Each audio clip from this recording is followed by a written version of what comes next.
The biggest thing is, I think, communication, and especially a lot of folks, especially like, Hispanics and men, they don't tend to communicate as much. They kind of keep things in. Unfortunately, that means keeping bad things in and repressing, stress. And that's one of the things we talk about is, well, you may be prepared, technically for the job, safety-wise, but then mentally, if you're not in that right state, you come to the job site and you're stressed out, you have other problems and whatnot.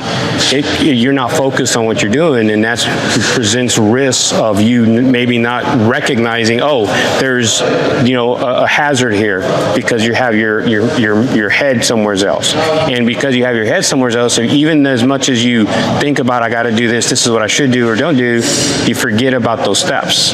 And I think that's where it's cool. When we talk about safety, we're talking about okay, first it starts with knowledge.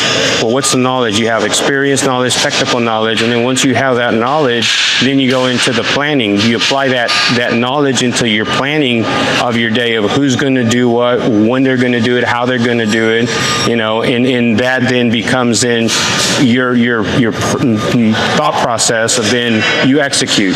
So by the time you're actually doing the work, your mindset, you could be doing one thing, but your mind is already unconsciously knowing, what you should be doing, what you should not be doing, because you've already created that in your mind. So